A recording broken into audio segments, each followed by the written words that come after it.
The Odyssey by Homer, translated by Samuel Butler. Book 22. Then Ulysses tore off his rags and sprang onto the broad pavement with his bow and his quiver full of arrows. He shed the arrows onto the ground at his feet and said, "The mighty contest is at an end. I will now see whether Apollo will vouchsafe it to me to hit another mark, which no man has yet hit." On this he aimed a deadly arrow at Antinous, who was about to take up a two-handed gold cup to drink his wine, and already had it in his hands. He had no thought of death. Who amongst all the revellers would think that one man, however brave, would stand alone among so many and kill him? The arrow struck Antinous in the throat, and the point went clean through his neck, so that he fell over and the cup dropped from his hand, while a thick stream of blood gushed from his nostrils. He kicked the table from him and upset the things on it, so that the bread and roasted meats were all soiled as they fell over onto the ground. The suitors were in an uproar when they saw that a man had been hit. They sprang in dismay, one and all of them, from their seats and looked everywhere towards the walls. But there was neither shield nor spear, and they rebuked Ulysses very angrily. "Stranger," said they, "you shall pay for shooting people in this way. You shall see no other contest. You are a doomed man. He whom you have slain was the foremost youth in Ithaca, and the vultures shall devour you for having killed him." Thus they spoke, for they thought that he had killed Antinous by mistake, and did not perceive that death was hanging over the head of every one of them. But Ulysses glared at them and said, "Dogs, did you think that I should not come back from Troy? You have wasted my substance, have forced my women servants to lie with you, and have wooed my wife while I was still living. You have feared neither God nor man, and now you shall die." They turned pale with fear as he spoke, and every man looked round to see whither he might fly for safety. But Eurymachus alone spoke. "If you are Ulysses," said he, "then what you have said is just. We have done much wrong on your lands and in your house. But Antinous, who was the head and front of the offending, lies low already. It was all his doing. It was not that he wanted to marry Penelope. He did not so much care about that. What he wanted was something quite different, and Jove has not vouchsafed it to him. He wanted to kill your son, and to be chief man in Ithaca. Now, therefore, that he has met the death which was his due, spare the lives of your people. We will make everything good among ourselves, and pay you in full for all that we have eaten and drunk. Each one of us shall pay you a fine worth 20 oxen, and we will keep on giving you gold and bronze till your heart is softened. Until we have done this, no one can complain of your being enraged against us." Ulysses again glared at him and said, "Though you should give me all that you have in the world, both now and all that you ever shall have, I will not stay my hand till I have paid all of you in full. You must fight or fly for your lives, and fly. Not a man of you shall." Their hearts sank as they heard him, but Eurymachus again spoke, saying, "My friends, this man will give us no quarter. He will stand where he is and shoot us down till he has killed every man among us. Let us then show fight. Draw your swords and hold up the tables to shield you from his arrows. Let us have at him with a rush to drive him from the pavement and doorway. We can then get through into the town and raise such an alarm as shall soon stay his shooting." As he spoke, he drew his keen blade of bronze, sharpened on both sides, and with a loud cry sprang towards Ulysses. But Ulysses instantly shot an arrow into his breast that caught him by the nipple and fixed itself in his liver. He dropped his sword and fell doubled over his table. The cup and all the meats went over unto the ground as he smote the earth with his forehead in the agonies of death, and he kicked the stool with his feet until his eyes were closed in darkness. Then Amphinomus drew his sword and made straight at Ulysses to try to get him away from the door, but Telemachus was too quick for him and struck him from behind. The spear caught him between the shoulders and went right through his chest, so that he fell heavily to the ground and struck the earth with his forehead. Then Telemachus sprang away from him, leaving his spear still in the body, for he feared that if he stayed to draw it out, some of the Achaeans might come up and hack at him with a sword, or knock him down. So he set off at a run, and immediately was at his father's side. Then he said, "Father, let me bring you a shield, 2 spears, and a brass helmet for your temples. I will arm myself as well, and bring other armor for the swineherd and the stockman, for we had better be armed." "Run and fetch them," answered Ulysses, "while my arrows hold out, or when I am alone, they may get me away from the door." Telemachus did as his father said, and went off to the storeroom where the armor was kept. He chose 4 shields, 8 spears, and 4 brass helmets with horsehair plumes. He brought them with all speed to his father, and armed himself first, while the stockman and the swineherd also put on their armor, and took their places near Ulysses. Meanwhile, Ulysses, as long as his arrows lasted, had been shooting the suitors one by one, and they fell thick on one another. When his arrows gave out, he set the bow to stand against the end wall of the house by the doorpost, and hung a shield 4 hides thick about his shoulders. On his comely head he set his helmet, well wrought, with a crest of horsehair that nodded menacingly above it, and he grasped 2 redoubtable bronze-shod spears. Now there was a trapdoor on the wall, while at one end of the pavement there was an exit leading to a narrow passage, and this exit was closed by a well-made door. Ulysses told Philoetius to stand by this door and guard it, for only one person could attack it at a time. But Agelaus shouted out, "Cannot someone go up to the trapdoor and tell the people what is going on? Help would come at once, and we should soon make an end of this man and his shooting." "This may not be, Agelaus," answered Melanthius. "The mouth of the narrow passage is dangerously near the entrance to the outer court. One brave man could prevent any number from getting in. But I know what I will do.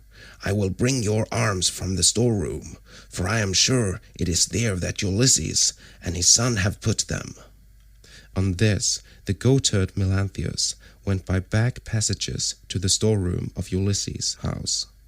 There he chose 12 shields with as many helmets and spears, and brought them back as fast as he could give them to the suitors. Ulysses' heart began to fail him when he saw the suitors putting on their armor and brandishing their spears. He saw the greatness of the danger, and said to Telemachus, "Some one of the women inside is helping the suitors against us, or it may be Melanthius." Telemachus answered, "The fault, father, is mine, and mine only.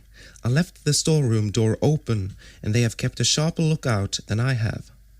Go, Eumenes, to put the door to, and see whether it is one of the women who is doing this, or whether, as I suspect, it is Melanthius, the son of Dolius." Thus did they converse.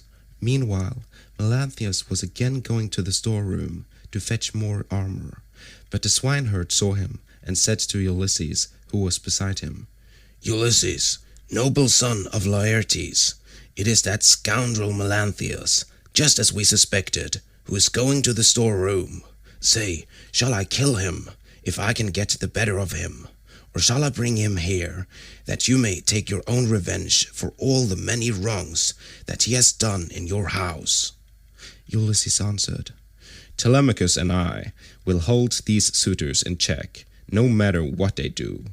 Go back, both of you, and bind Melanthius' hands and feet behind him, Throw him into the storeroom, and make the door fast behind you. Then fasten a noose about his body, and string him close up to the rafters from a high bearing post, that he may linger on in an agony." Thus did he speak, and they did even as he had said. They went to the storeroom, which they entered before Melanthius saw them, for he was busy searching for arms in the innermost part of the room. So the two took their stand on either side of the door and waited. By and by, Melanthius came out with a helmet in one hand and an old dry-rotted shield in the other, which had been borne by Laertes when he was young, but which had been long since thrown aside, and the straps had become unsewn.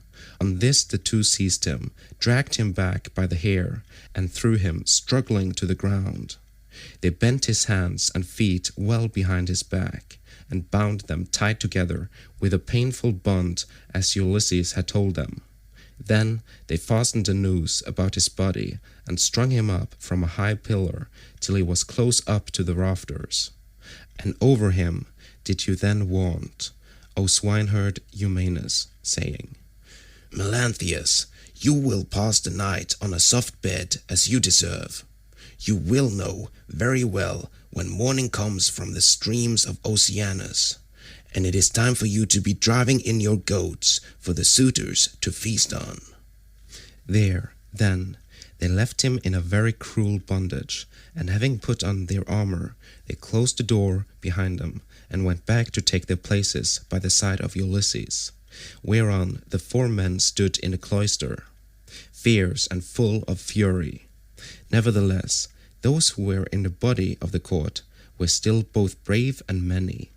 Then Jove's daughter Minerva came up to them, having assumed the voice and form of Mentor. Ulysses was glad when he saw her, and said, "Mentor, lend me your help, and forget not your old comrade, nor the many good turns he has done you. Besides, you are my age-mate." But all the time he felt sure it was Minerva, and the suitors from the other side raised an uproar when they saw her. Agelaus was the first to reproach her. "Mentor," he cried, "do not let Ulysses beguile you into siding with him and fighting the suitors. This is what we will do. When we have killed these people, father and son, we will kill you too. You shall pay for it with your head. And when we have killed you, we will take all you have, indoors or out, and bring it into Hodgepot with Ulysses' property. We will not let your sons live in your house, nor your daughters, nor shall your widow continue to live in the city of Ithaca." This made Minerva still more furious, so she scolded Ulysses very angrily. "Ulysses," said she, "your strength and prowess are no longer what they were when you fought for 9 long years among the Trojans about the noble lady Helen. You killed many a man in those days, and it was through your stratagem that Priam's city was taken. How comes it that you are so lamentably less valiant now, that you are on your own ground, face to face with the suitors in your own house? Come on, my good fellow, stand by my side, and see how Mentor, son of Alcinous, shall fight your foes, and requite your kindnesses conferred upon him." But she would not give him full victory as yet, for she wished still further to prove his own prowess, and that of his brave son. So she flew up to one of the rafters in the roof of the cloister, and sat upon it in the form of a swallow. Meanwhile, Agelaus, son of Damastor, Eurynomus, Amphimedon, Demoptolemus, Pisander, and Polybus, son of Polyctor, bore the brunt of the fight upon the suitors' side. Of all those who were still fighting for their lives, they were by far the most valiant, for the others had already fallen under the arrows of Ulysses. Agelaus shouted to them and said, "My friends, he will soon have to leave off, for Mentor has gone away after having done nothing for him but brag. They are standing at the doors unsupported. Do not aim at him all at once, but 6 of you throw your spears first, and see if you cannot cover yourself with glory by killing him. When he has fallen, we need not be uneasy about the others." They threw their spears as he bade them, but Minerva made them all of no effect.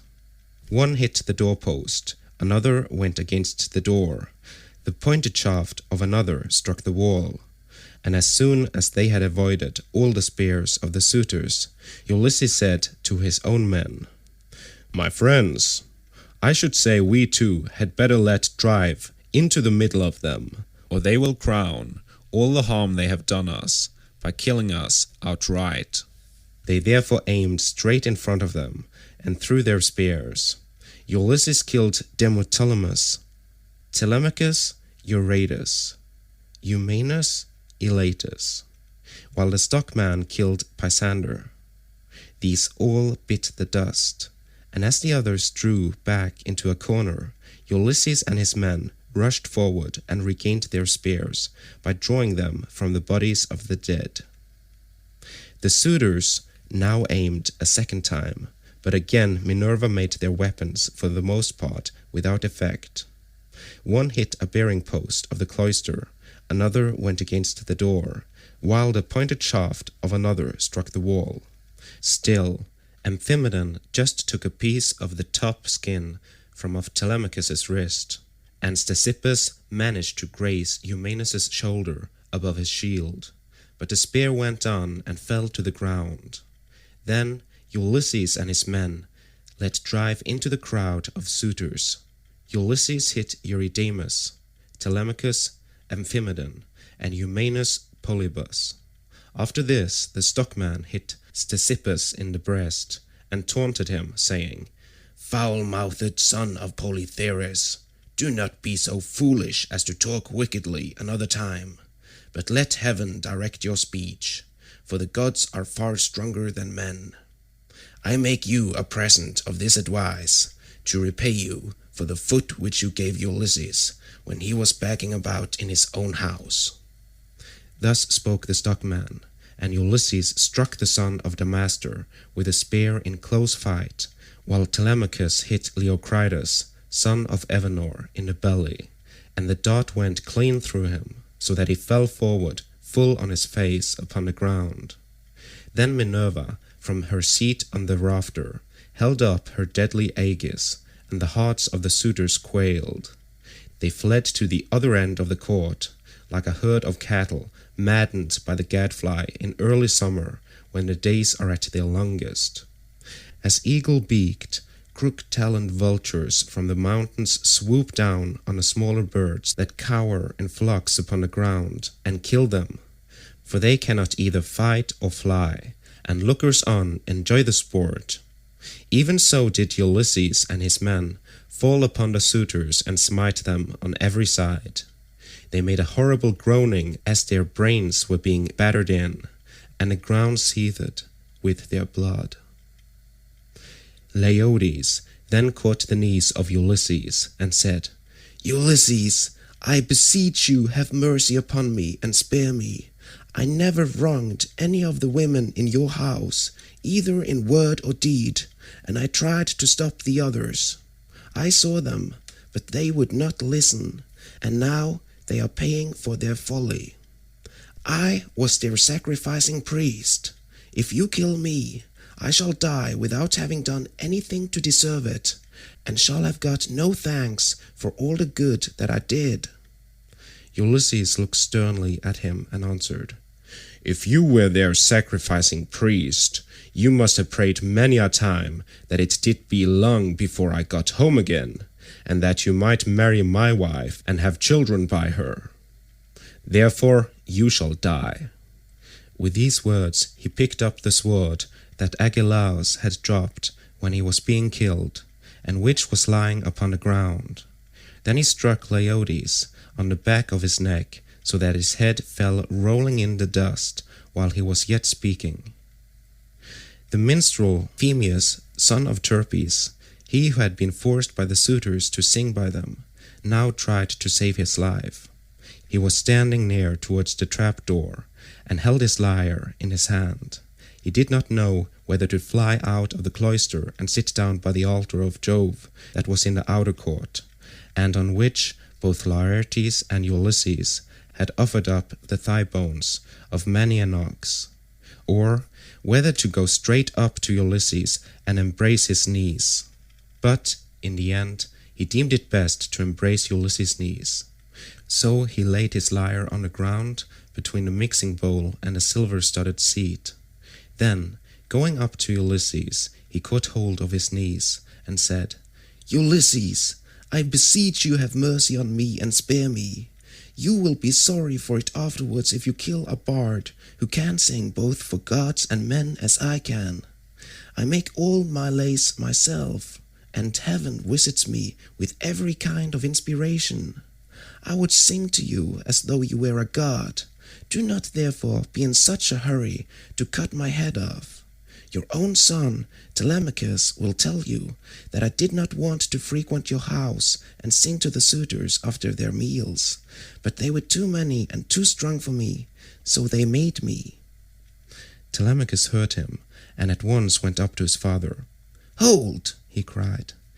the man is guiltless, do him no hurt, and we will spare Medon too, who was always good to me when I was a boy, unless Philoctetes or Eumaeus has already killed him, or he has fallen in your way when you were raging about the court. Medon caught these words of Telemachus, for he was crouching under a seat, beneath which he had hidden by covering himself up with a freshly flayed heifer's hide. So he threw off the hide, went up to Telemachus, and laid hold of his knees. Here I am, my dear sir, said he. Stay your hand, therefore, and tell your father, or he will kill me in his rage against the suitors, for having wasted his substance and been so foolishly disrespectful to yourself. Ulysses smiled at him and answered, Fear not, Telemachus has saved your life, that you may know in the future and tell other people how greatly better good deeds prosper than evil ones. Go therefore outside the cloisters into the outer court, and be out of the way of the slaughter, you and the bard, while I finish my work here inside. The pair went into the outer court as fast as they could, and sat down by Jove's great altar, looking fearfully round, and still expecting that they would be killed.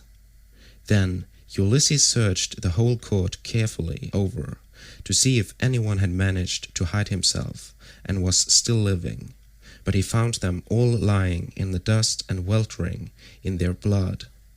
They were like fishes, which fishermen have netted out of the sea, and thrown upon the beach to lie gasping for water, till the heat of the sun makes an end of them. Even so were the suitors lying all huddled up, one against the other. Then Ulysses said to Telemachus, Call nurse Euryclea, I have something to say to her. Telemachus went and knocked at the door of the women's room. Make haste, said he, you old woman who have been set over all the other women in the house. Come outside, my father wishes to speak to you. When Euryclea heard this, she unfastened the door of the women's room and came out, following Telemachus. She found Ulysses among the corpses, bespattered with blood and filth, like a lion that has just been devouring an ox, and his breast and both his cheeks are all bloody, so that he is a fearful sight. Even so was Ulysses besmirched from head to foot with gore. When she saw all the corpses and such a quantity of blood, she was beginning to cry out for joy, for she saw that a great deed had been done. But Ulysses checked her. Old woman, said he, rejoice in silence. Restrain yourself, and do not make any noise about it. It is an unholy thing to vaunt over dead men.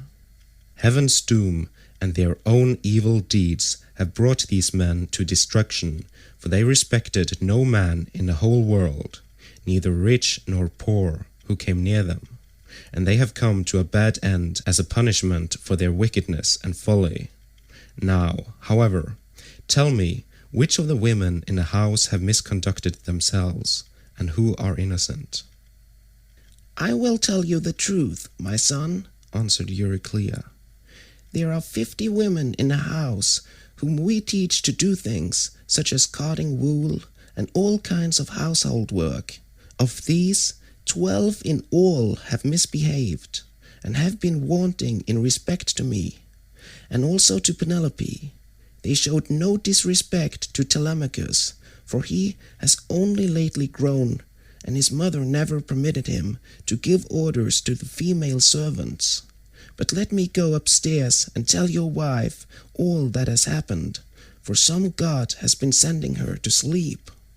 "Do not wake her yet," answered Ulysses, "but tell the women who have misconducted themselves to come to me." Euryclea left the cloister to tell the women, and make them come to Ulysses. In the meanwhile, he called Telemachus, the stockman, and the swineherd. "Begin," said he, "to remove the dead, and make the women help you. Then get sponges and clean water to swill down the tables and seat. When you have thoroughly cleansed the whole cloisters, take the women into the space between the domed room and the wall of the outer court, and run them through with your swords till they are quite dead, and have forgotten all about love and the way in which they used to lie in secret with the suitors." On this the women came down in a body, weeping and wailing bitterly.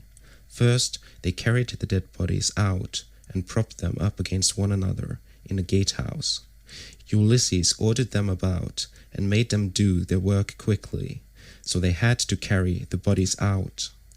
When they had done this, they cleaned all the tables and seats with sponges and water, while Telemachus and the 2 others shoveled up the blood and dirt from the ground, and the women carried it all away and put it out of doors. Then, when they had made the whole place quite clean and orderly, they took the women and hemmed them in the narrow space between the wall of the domed room and that of the yard, so that they could not get away. And Telemachus said to the other 2, "I shall not let these women die a clean death, for they were insolent to me and my mother, and used to sleep with the suitors." So saying, he made a ship's cable fast to one of the bearing posts that supported the roof of the domed room, and secured it all around the building at a good height, lest any of the women's feet should touch the ground, and as thrushes or doves beat against a net that had been set for them in a thicket just as they were getting to their nest, and a terrible fate awaits them. Even so did the women have to put their heads in nooses one after the other, and die most miserably. Their feet moved convulsively for a while, but not for very long. As for Melanthius, they took him through the cloister into the inner court. There they cut off his nose and his ears. They drew out his vitals and gave them to the dogs raw, and then in their fury they cut off his hands and his feet. When they had done this, they washed their hands and feet and went back into the house, for all was now over. And Ulysses said to the dear old nurse Euryclea, "Bring me sulphur, which cleanses all pollution, and fetch fire also, that I may burn it, and purify the cloisters. Go, moreover, and tell Penelope to come here with her attendants, and also all the maidservants that are in the house." "All that you have said is true," answered Euryclea. "But let me bring you some clean clothes, a shirt and cloak. Do not keep these rags on your back any longer. It is not right." "First, light me a fire," replied Ulysses. She brought the fire and sulphur, as he had bidden her, and Ulysses thoroughly purified the cloisters and both the inner and outer courts.